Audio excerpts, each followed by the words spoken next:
Hi, everybody. It's Erin Scott here. How are you doing? So, this is for the week of April 19th. We're doing an intuitive self select. So, you have your three numbers here. So, go ahead and tap into one. I went outside this morning, I went to the river. We had sun peeking through. A little bit chilly. We've had some snow recently again after we've had a couple weeks of warmth, higher temperature. Definitely spring is here, but there's some fluctuation. So it was a little chilly outside today, but beautiful. So this is a picture from this morning. I did the art channelings outside. So go ahead and tap into one, two, or three. Feel into what's talking to you. And we'll talk about the imagery that came forward. And to jump ahead, you can, find the timestamps down below. Okay, everybody? So if you need more time, go ahead and press pause. Otherwise, let's go ahead and do the reveal. Okay. All right. So we're going to start talking about number one. Let me go ahead and pull up my highlighter here. Okay. Now, number one. So the first thing that came through in the drawing for number one was this mountain, this curvy, organic, flowing, rising mountaintop with a path, with a hiking trail. This was very specifically a hiking trail, and it was very specifically up very high, because what ended up coming up after this, the scene of the mountain, the greenery, the sky, the mountains, the birds, the clouds, was smog. Okay, so this is rising above the smog. So smog and then a cityscape below it. So let's talk about what might be activated here. I'm just going to raise my highlighter up to the top like that. Number one. So yeah, hiking upward. What I get for you this week is that if you intuitively selected this, that there is a narrative activated for you this week, that you are perhaps in the process of progressing. You in your life might be progressing. You in your consciousness might be progressing. There might be some logistics in your life that are progressing, projects or stuff with the family or home that are upgrades happening, relationships, health. There could be various things that are up leveling, that are getting better, that you're starting to see. The predominant message here is that you're starting to see from a higher perspective.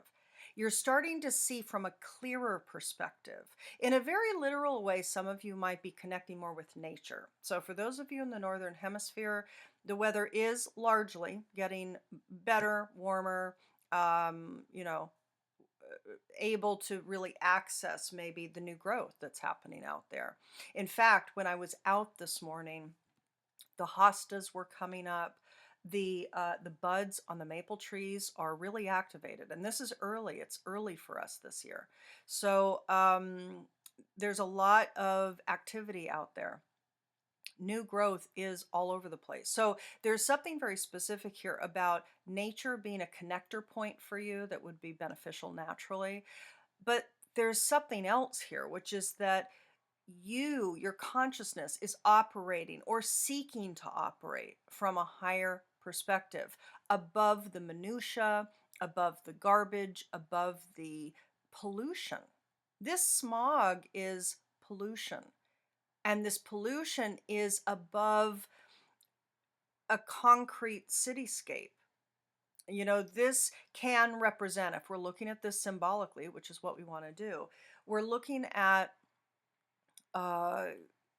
linear building structures. We're looking at constructed elements, boxes or towers, rectangles or whatnot, cubes, that that are housing enterprise, commerce, etc.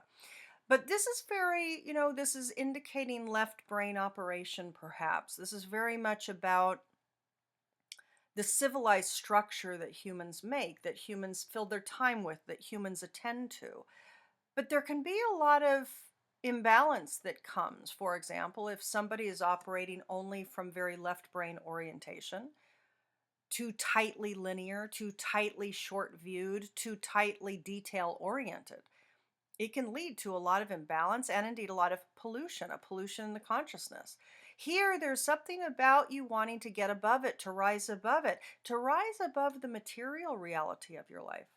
There's something about rising to a more spiritually heightened, not only perspective and viewpoint, that's going to allow a clearer view about what you want, what you seek, who you are, what it is that you want to be doing now or experiencing now.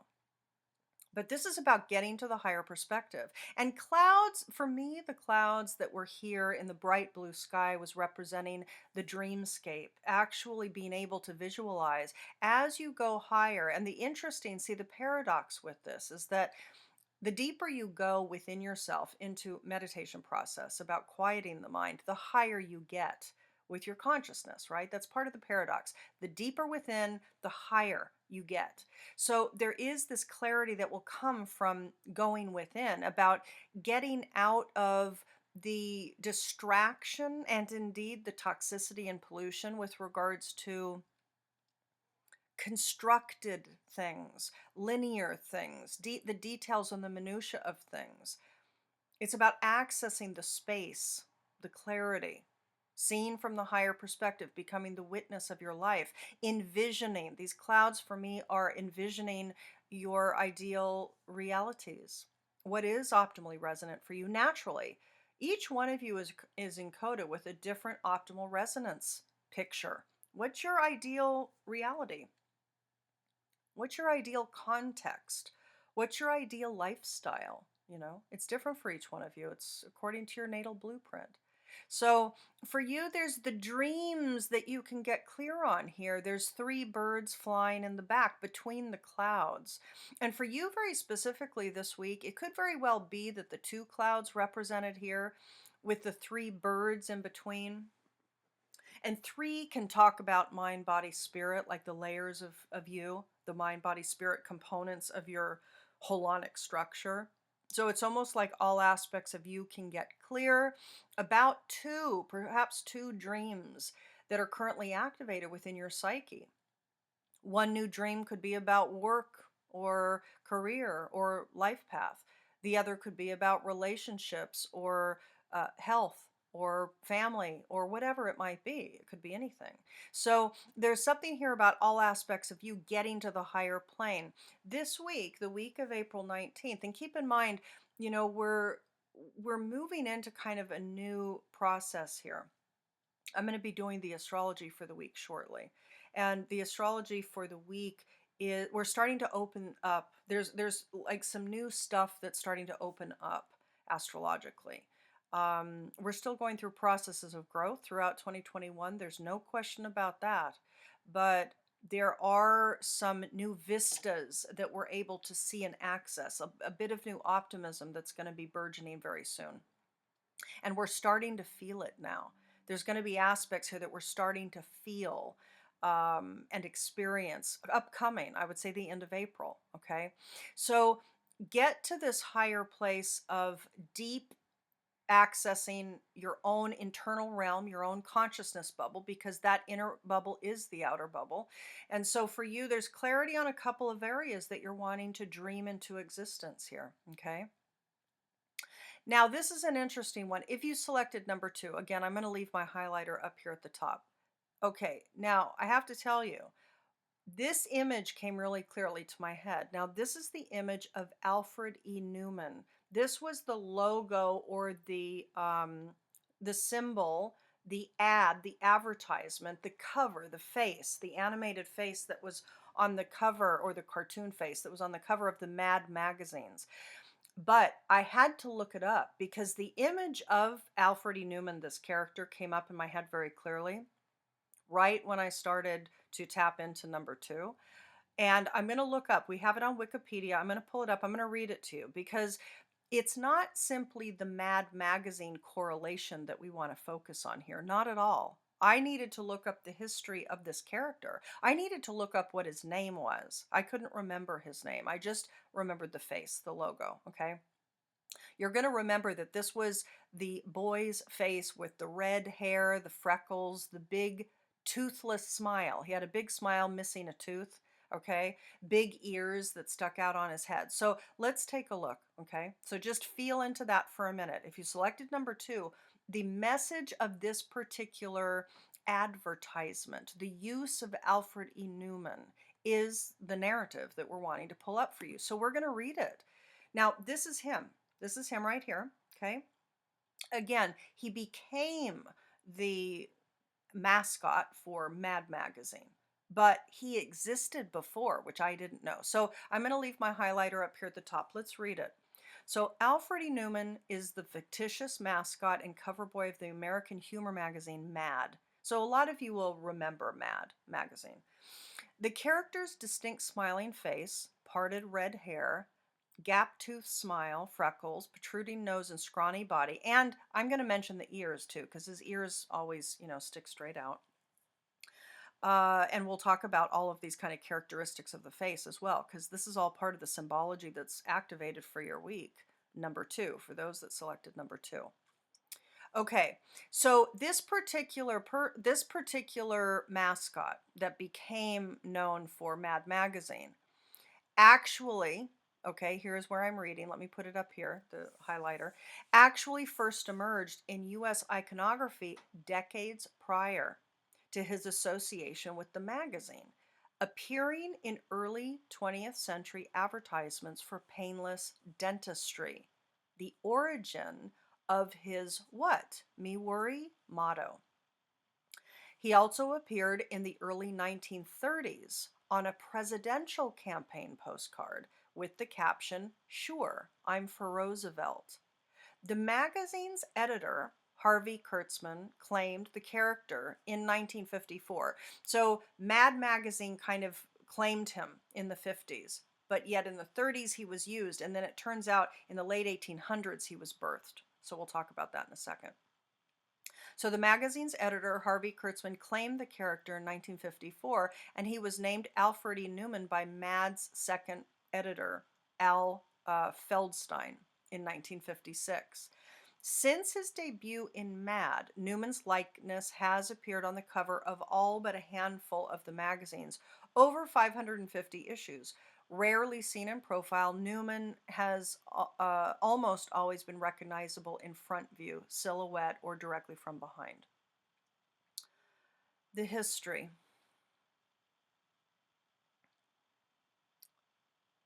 So this is more connected to Mad Magazine, which I actually don't necessarily want to focus on, to be honest.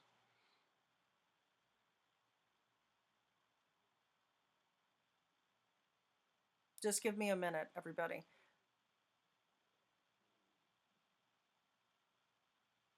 Okay.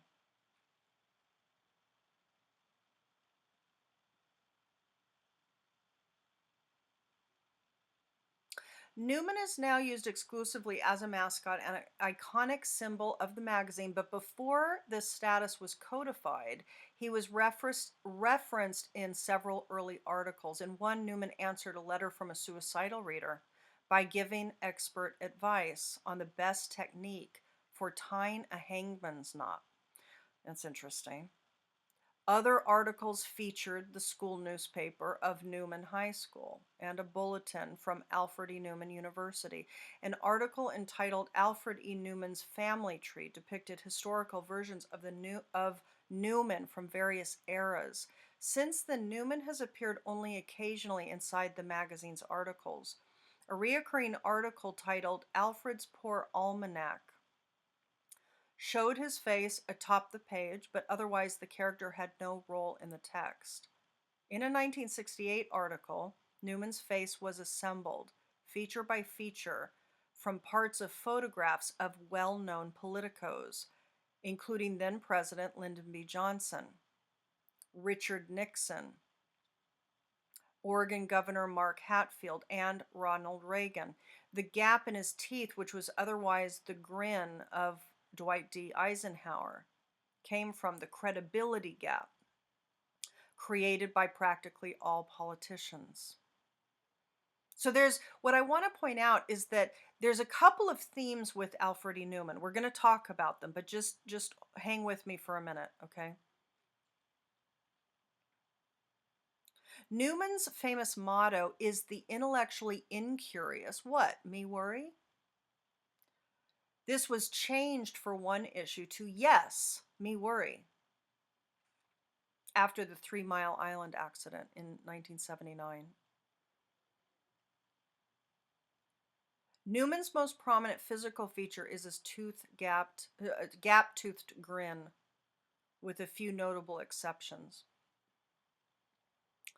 Genesis. This is kind of what I want to just mention. The New Boy. This over here, The New Boy, 1894. This is kind of the origination of it. Okay, so the genesis.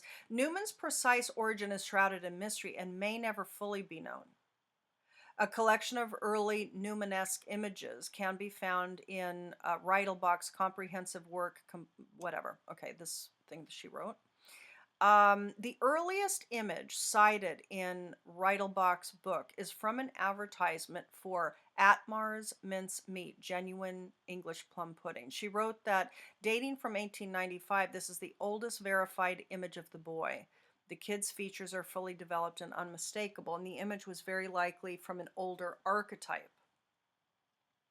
After the publication of the book, the older archetype was discovered in an advertisement for the comical stage play The New Boy, which debuted on Broadway in 1894. The image is nearly identical to what appears. The New Boy, okay? So let's go back. Let's look at the image now. I just want you to, I wanted to go through that because I really needed clarity about this character. Let's talk about some of the physical features, because the reason why we're talking about it and diving into it is because these are qualities for the week ahead for you. These are archetypal functions for your week ahead. So what are we talking about here? Well, I don't know yet.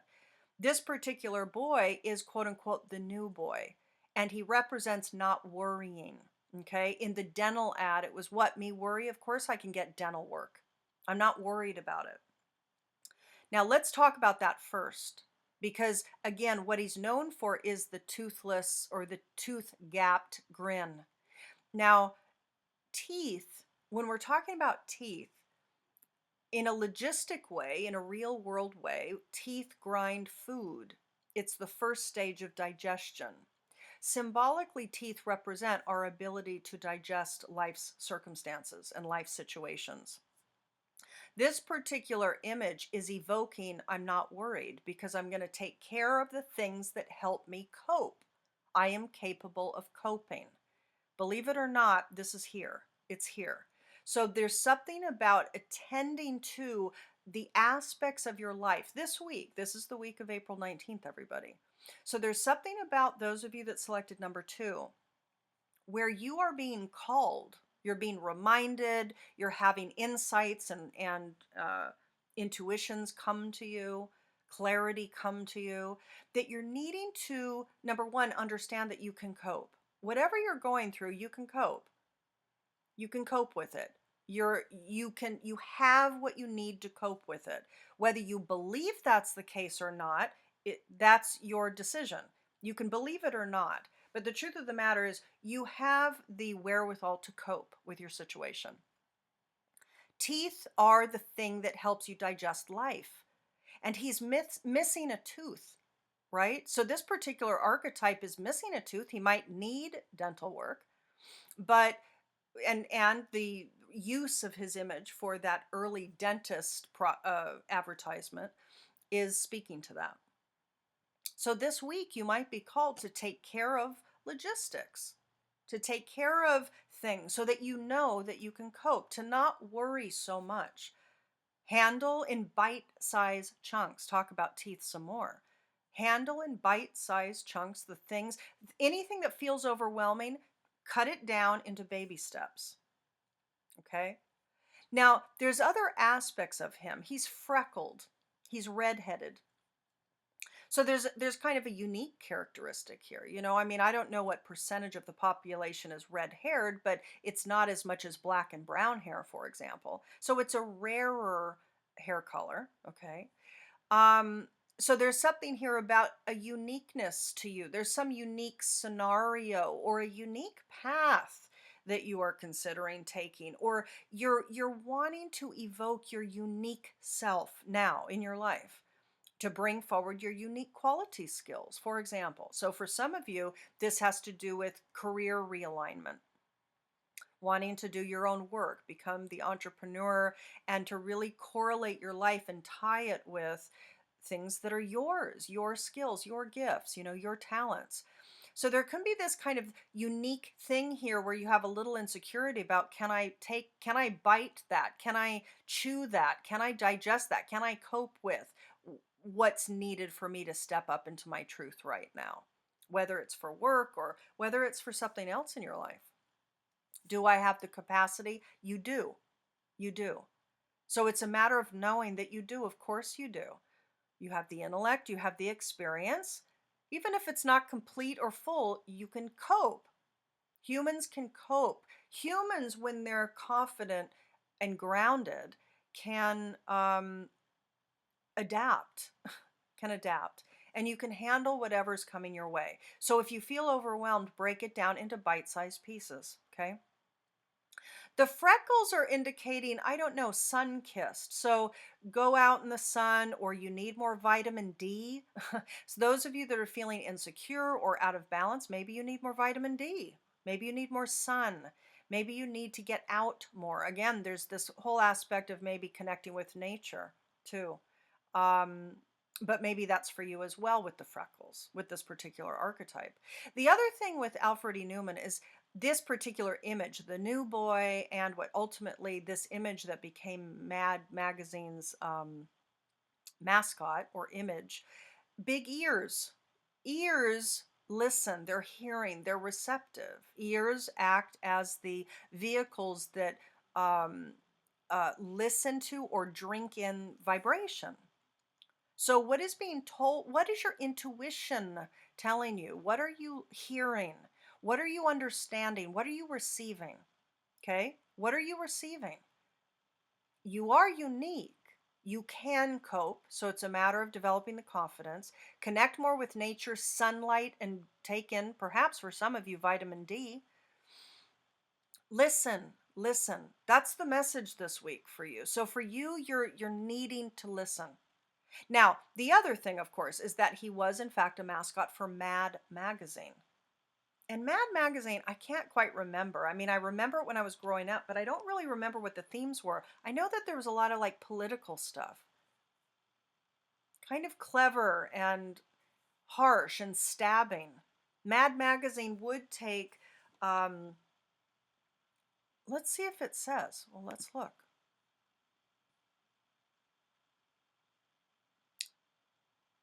Um,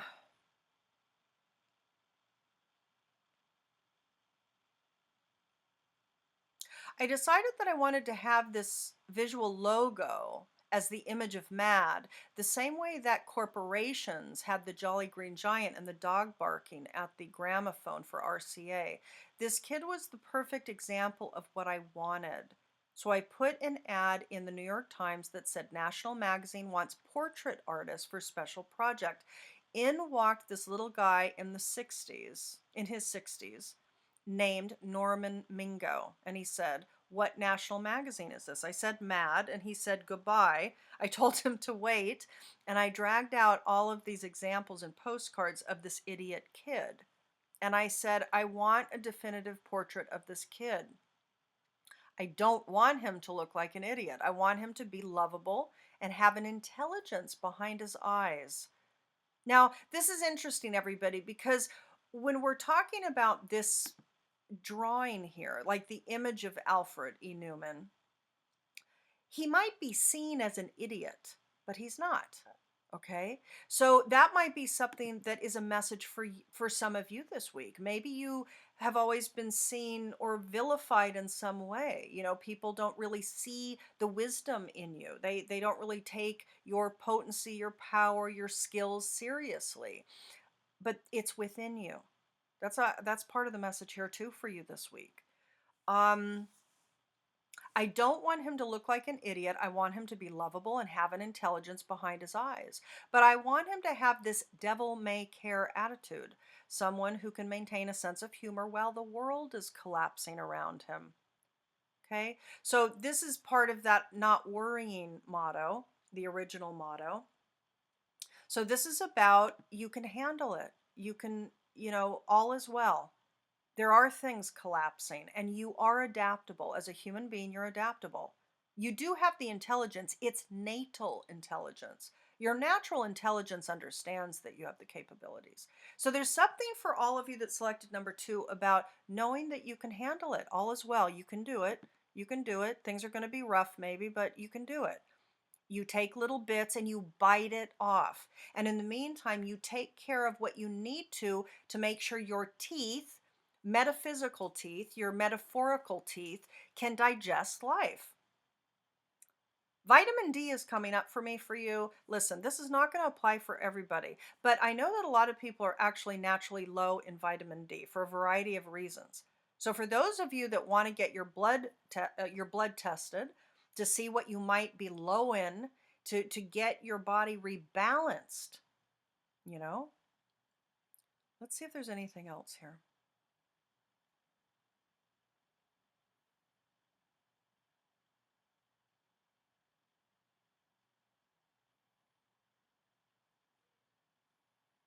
Let's see if there's anything else that wants to come up here. Yeah, the New Boy advertising image was copied widely in advertising for painless dentistry and other products. It is also possible that the image influenced the book The Yellow Kid, which is this one, the 1890s character from Richard F. Outcult strip Hogan's Alley. The image was used for a variety of purposes nearly continuously until it was adopted by Mad. So anyway, with Mad Magazine, what I would offer to all of you is look up Mad Magazine, you know?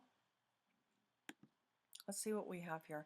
Mad, American humor magazine, founded in 1952, launched as a comic book before it became a magazine. It was widely imitated and influential, affecting satirical media. That's what I wanted to pull up, okay? It is satire. It was satire. It was kind of biting satire. Biting. So, and there was political aspects to it. So for all of you, there's something here about maybe needing to get involved in politics or wanting to get involved in politics. This could be your local politics, you know? Okay, beauties, I'm going to leave it there, but feel free to dive into further metaphorical, symbolic correlations between what you understand of this character for your process for this coming week. Number 3. Now, if you selected number 3, let me take a little sip of my drink here first. Okay. Now, this image here, first of all, the first thing that came through here was the arch, down, up, over, down. And there's an arrowhead here. Do you see that? But this was the first arc. Now you're going to notice that it goes backwards, up, over, down, and in. And it's pointing to essentially a hobbit house, the entrance to a hobbit house, coming in on a stone pathway. After this came through, there was this image above it that came through. You're going to notice that this image is right above the door, okay? Now, this is shown all in yellow, but in my mind's eye, it was white and yellow. It was glowing white and yellow, almost like the internalized area was white with the glow itself was yellow. Now, this is like a house, like a structure. There's the cross here. Now, I don't know what this cross is called, but it's not a Christian cross, but it's simply a four-sided cross.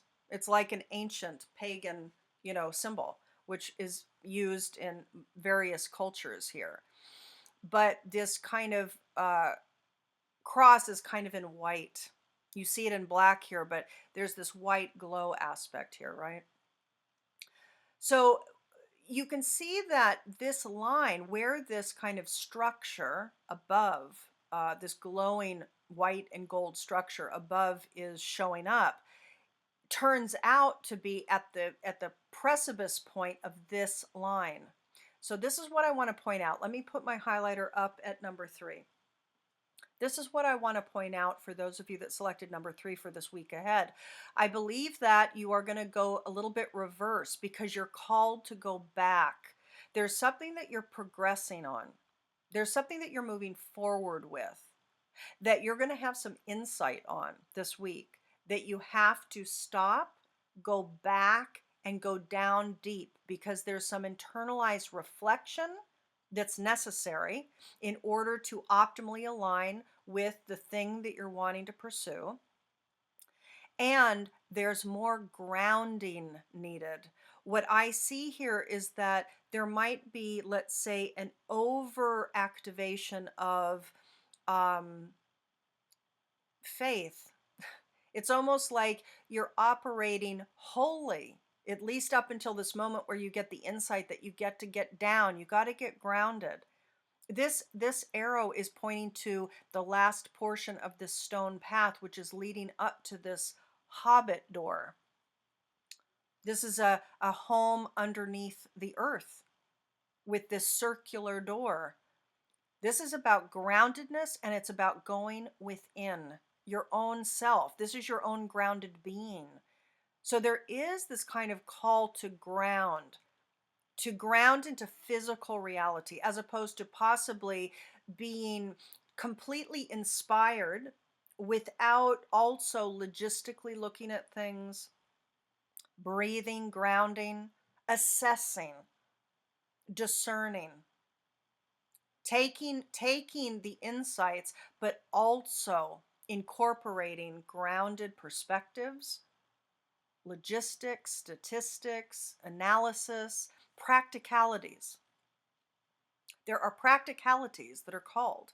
And so it's almost as if you're moving forward, but yet this week you stop, you reverse course, and you listen to the insight that says, stop and go back. There's more for you to understand about this path. There's more for you to understand. There's more to know. Now, what is it that there's more to know about? Well, this is having you go into this hobbit house, which is definitively linking you to, let's say, the Lord of the Rings narrative. I mean, the Lord of the Rings narrative is multi-tiered, certainly. When we're talking about a hobbit house, hobbit, kind of this hobbit life and the lifestyle is comfort-based, family-based, home-based, garden-based, nature, eating. This is about eating, enjoyment. But this is about going in, being comforted in your own internal structure. Now, for some of you, this is going to be in your home. There's a desire to connect back into the structure where you live, but that's not what I necessarily see here for you. There's something here about going back to a whimsical root. A whimsical root. The Hobbit house is lovely. It's whimsical. It's delightful. It's natural. It's organic. It's adorable. It's cute. It's comfortable. You can picture the fire in the hearth and the food on the stove. And, there's a lot of love and cheer here. So there's this kind of, there's something that you might have been moving toward, that you feel inspired to move toward, but yet there's something else that's, let's say, you're missing, that you're required to go back and retrack. Ground, go within. There's other practicalities that you're missing, and is part of the practicality of the dream that you're wanting to burgeon. Does it have to do with reconnecting with a sense of whimsy? Does it have to do with connecting with a sense of family, community, joy, comfort, being nurtured? Is there a level of the truth of real world human experience, desire for nurture, being nurtured, a desire to be nurtured, a desire to be held, a desire to be comforted? Is there some it's almost like, actually, it's almost like you've been heading towards some sort of a idealistic goal, but yet you're ignoring your own physical needs. You're ignoring your own physical need for nurturance, you know, love and care and attention and comfort, safety and security too. So there's something here about, stop the pursuit. Maybe stop the pursuit of the ever idealistic path. Just stop, go back. There's something else that you need for the real world manifestation of the dream. And there's also aspects of your life, of your structure, of your physical life, of your yeah, there's more aspects of how you what you need and what you deserve and the comfort that you actually seek and the nurturance that you actually seek that you're going to have to attend to here. The stones on the path are multicolored. There's diversity here. There's richness here. And this is all earth. So there's these kind of stones of earth leading you to this is rich.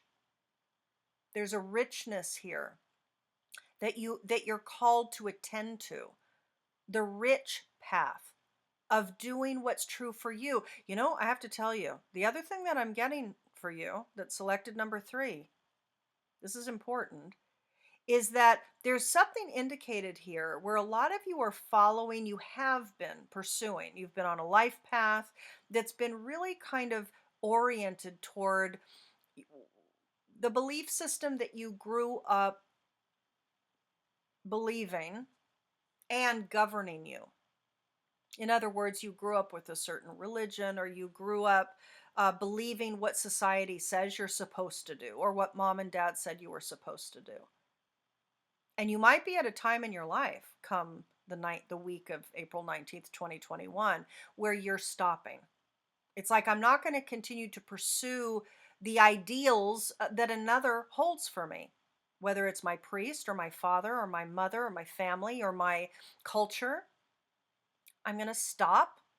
I'm going to retrace.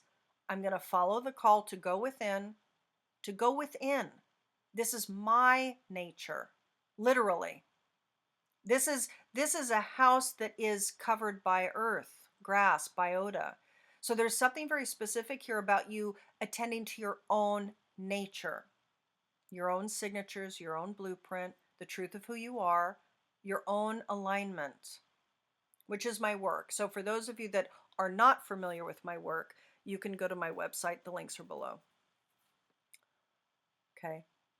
So this is about your own nature, your own truths, the richness of the grounded earth-based path, practical action based on the inspiration, but needs to be based on your own nature, not what you're told to follow by the community, by the collective, by the family, by the religion.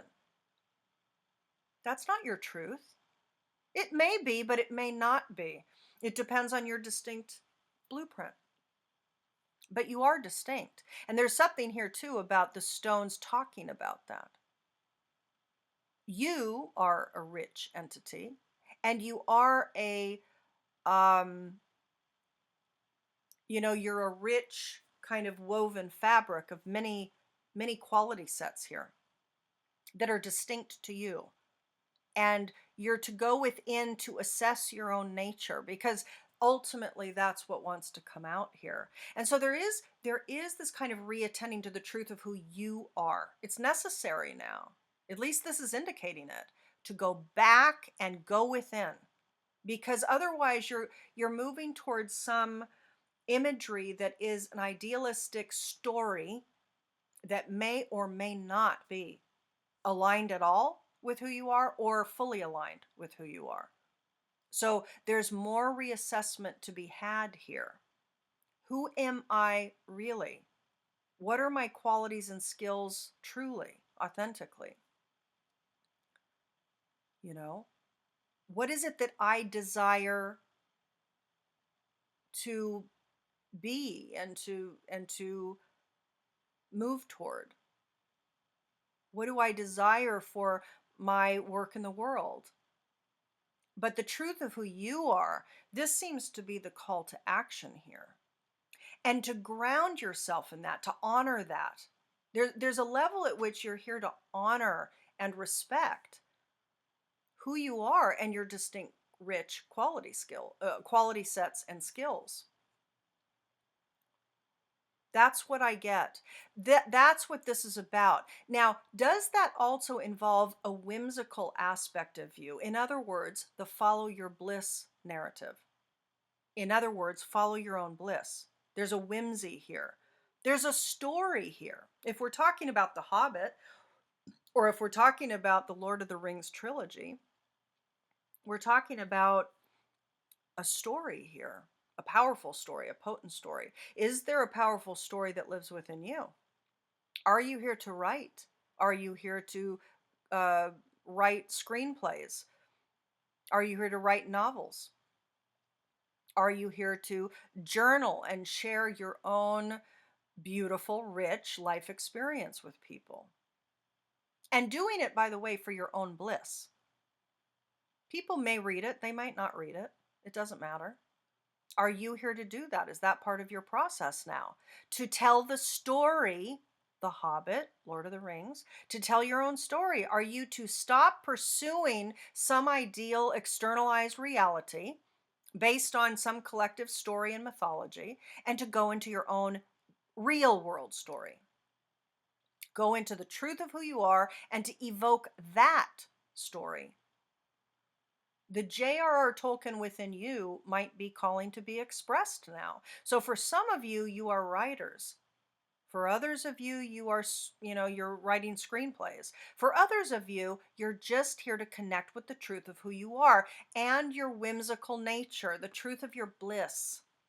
What is it that brings you bliss? Those things, those truths, the things that really intrigue you, that interest you, that you like to investigate and pursue, the things that evoke fun and pleasure in you, that is your purpose. Your purpose is to be yourself. The purpose is to align with the truth of who you are. That is the only purpose. It always has been, it always will. There's nothing else. So there's multiple ways as you grow and evolve in this life about the truth of your expressed self, the natural alignment of your expression. You are an evolving entity who's always ever becoming. So let yourself just be the truth of the bliss. That's what I see here. Very powerful week, everybody. I hope that this was helpful for you. For those interested in, first of all, those of you who are new to who I am, you can connect with my website, elscott.org, holosynthesis.org, both of those. There is more to come, and I will be making some changes. Right now, I'm still doing personalized analyses for people. But that is maybe going to shift and change at some point in the not too distant future, just FYI. So I'm still doing in-depth natal analyses, personalized. Um, but at some point it's going to shift and I'm going to create more generalized content for people. There's going to be coursework created and that's going to be going through the Holosynthesis site. But yeah, so stay tuned for that. But for those who have been interested in getting a personalized analysis, just understand that that's activated. So it's still happening now, but there's going to be a shift at some point in the not too distant future. Okay. In some way, shape, or form. It's still forming. All right. All right, everybody. Stay tuned for the astrology. We're going to have a lot of shifts and changes astrologically in this week ahead. So stay tuned for that in the next 24 hours or so. All right. Much love. Bye bye.